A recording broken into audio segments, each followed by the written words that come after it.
So I'm recording this on May 2nd.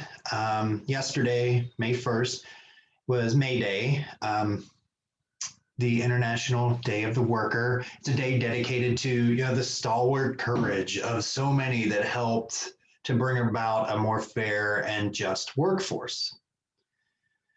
And a couple of weeks ago, kind of playing into this theme, I watched this movie and it's about this guy, and they don't really explain. He's either a vampire or some kind of like fallen angel. And he's been around for thousands of years, basically since the biblical creation. And in the movie, he's talking to another character about the literally hundreds of jobs he's held over the centuries. And that got me to thinking of the dozens of jobs that I've held over the decades. Sometimes I feel like I'm thousands of years old, but you know what I'm saying. So all over that time, I got to thinking, like listing out the jobs that I've had. I've been a call center worker and a gas station attendant. I've cut grass and done roofing and carpentry and drywall. I've been an adoption counselor at an adoption center, at an animal shelter.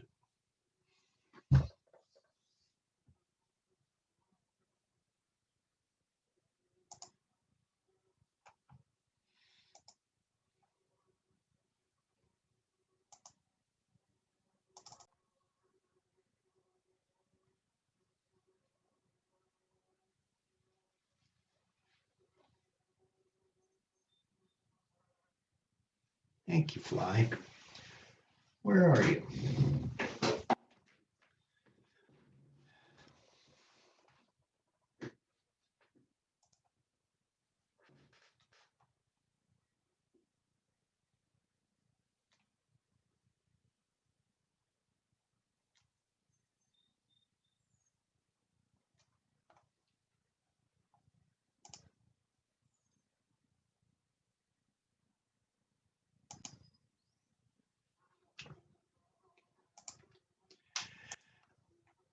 So I'm recording this on May 2nd. Yesterday, obviously, was May 1st, May Day, the International Workers' Day.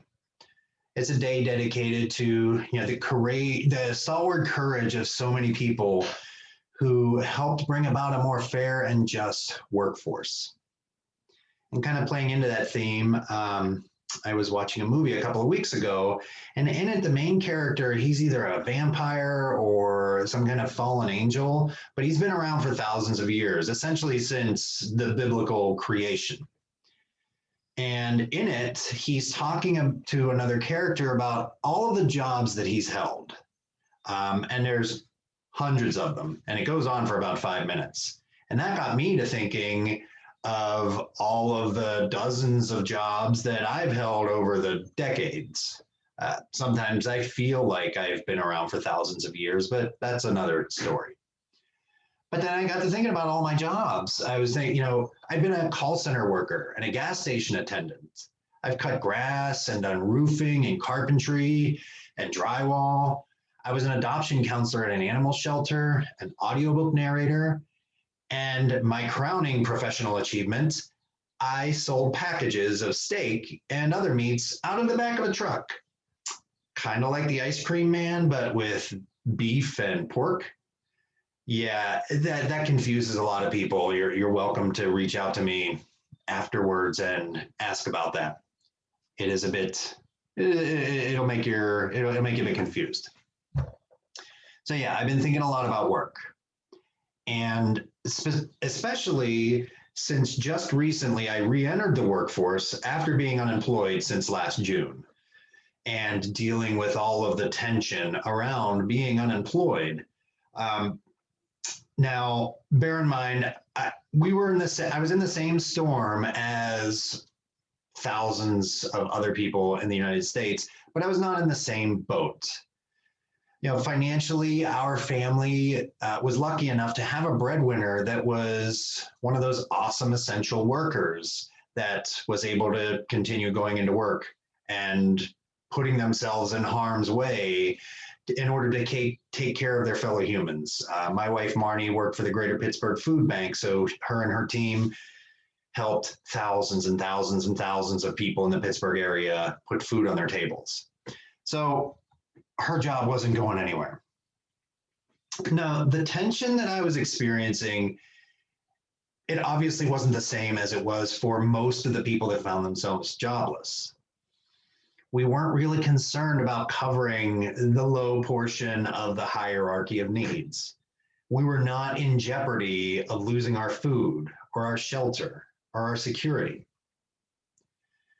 Now, before I go any further, I want to acknowledge that a lot of the things I'm going to talk about, they're coming from a place of white, male, cisgendered, hetero, financially stable privilege. And I just want to acknowledge that. So I was definitely in a different type of situation, a different model of boat. My time away from the workplace actually was kind of beneficial. It gave me a lot of time to dig into work that is much more important to me than the 9 to 5. So no, I wasn't working in order to make money, but I was engaged in what I consider to be much more valuable labor. I was taking time with myself, with the help of friends and professionals. I was working on unpacking a whole bunch of mental and emotional issues. I was able to figure out where a lot of my traumas and some of the coping mechanisms that sprouted from them, I was able to find where they lived within me so that I could build a better relationship with them. Now, I realize for some of you, this might be a confusing concept. Why would you want to build a relationship with the things that hurt you? It's so much easier to just ignore them or just stuff them all way down deep. And then, to quote comedian John Mulaney, I'll keep all of my emotions right here, and then one day I'll die. Okay, so maybe not the healthiest way to deal with emotions. Because as I had come to understand, those unprocessed traumas, they were an obstacle to me experiencing my fullest, most joyful life. Through lots and lots of contemplation, I had come to know that we are all born with this limitless joy within us. You know, it's that joy that you see when you see kids running around and bouncing and making funny noises for no apparent reason. It's that boundless energy and curiosity and fearlessness that we all had when we came into this world. But then, so many of us become disconnected from that joy. You know, layer upon layer of experiences over years, they cover up that light within us until for some of us, it appears to have been snuffed out. It seems like it's non-existent. And the further we get from that contact with that light, the further we move from a life of vitality to a time of merely existing. And so I began the often scary and sometimes painful work of understanding those experiences and getting to know them. I began gently and compassionately to excavate and pull back those layers. And with that, I was able to develop ways to increase my ability to gain access to that joy. Now, as you might guess, my unemployment was not helpful to this process of self-discovery and accessing joy for numerous reasons. But for the main reason, I was living with this underlying background noise of guilt. Guilt that I wasn't working to make money. Guilt that I was not contributing financially to the family. Guilt for the people all over the world out there that had it so much worse than I did. Those people that were living in survival mode 24/7 and didn't have the luxury and privilege to do the mental and emotional work that I was doing. This was just one of several obstacles that stood in the way of me experiencing the joy I was trying to get in touch with. You know, what right did I have to experience that abundance when so many didn't even know where their next paycheck or meal was coming from? And of course, there's all the concepts that I learned about what it means to be accomplished and productive. In other words, not a lazy slacker. These concepts, they revolve, these concepts revolved around the culture of acquiring stuff. Now, a lot of you probably remember the comedian George Carlin, and you'll remember his bit about stuff. And in it, he talks at length about America's need to accumulate and possess material wealth and stuff. That's all I want. That's all you need in life is a little place for your stuff, you know? I can see it on your table. Everybody's got a little place for their stuff. This is my stuff. That's your stuff. And that'll be his stuff over there. That's all you need in life. A little place for your stuff. That's all your house is. A place to keep your stuff. I don't do it justice. If you don't know about it, just Google George Carlin and stuff. And hang on, it's a classic. So in our culture, we've been conditioned to believe that the accumulation of material wealth is the ultimate goal. It's the key to happiness. And that if we're not constantly feeding into that economic machine, that we're lazy and that we're not providing. That we always need to be producing so that we can consume and possess all of our stuff. It was this underlying belief that was really generating so much of the guilt that I was feeling. The belief that to just sit and be, to lay quietly and listen to the birds, to nurture my spirit, that was a dereliction of my duty as a member of a production consumption culture. So much of this was at the heart of my emotional and spiritual suffering.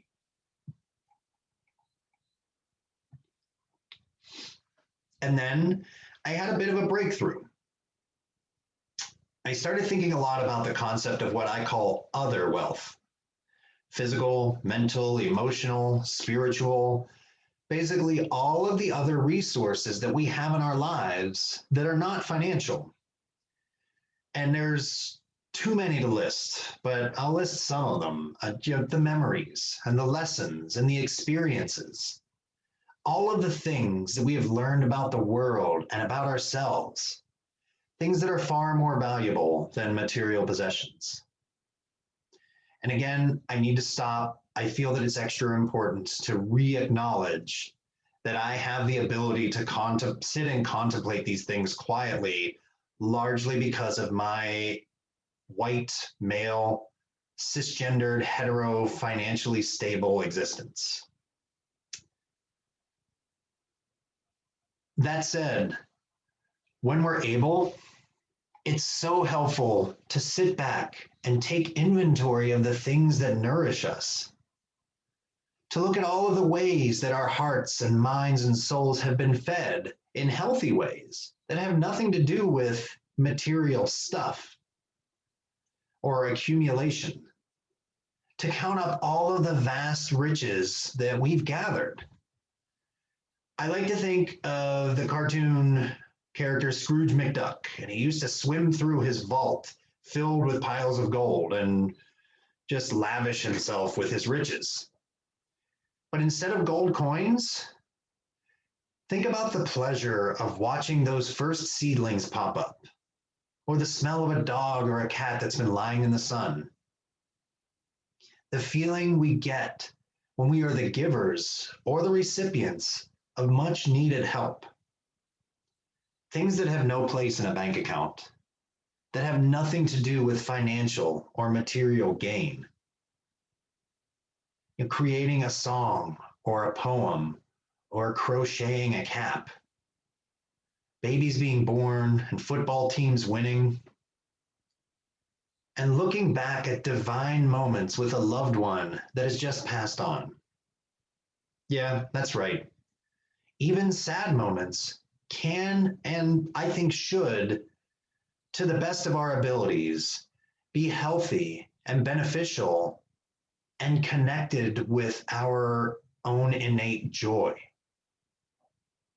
Even moments of grief can walk hand in hand with that joy that we have within us. Living a joyful life doesn't necessarily mean being happy all of the time. It means living into our lives and our truths fully. Now, that's going to have a whole bunch of different layers and definitions for each of us and for each of our own sets of personal experiences. But at the core, it's always going to be that inexhaustible supply of joy or spirit or whatever you decide to name it.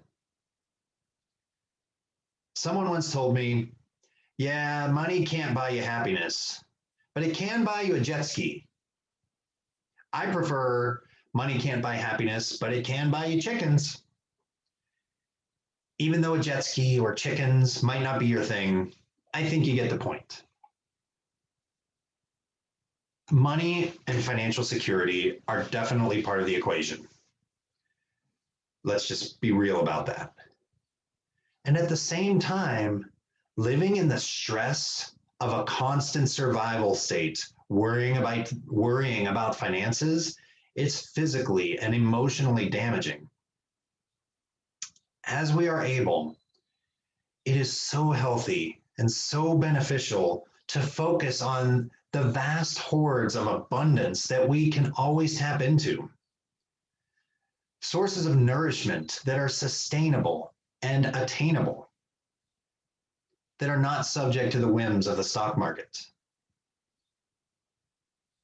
When we start to understand the relationship between material wealth and other wealth, when we begin to focus on that, even just a little bit, it really does help to take off some of the pressure that revolves around financial gain and security.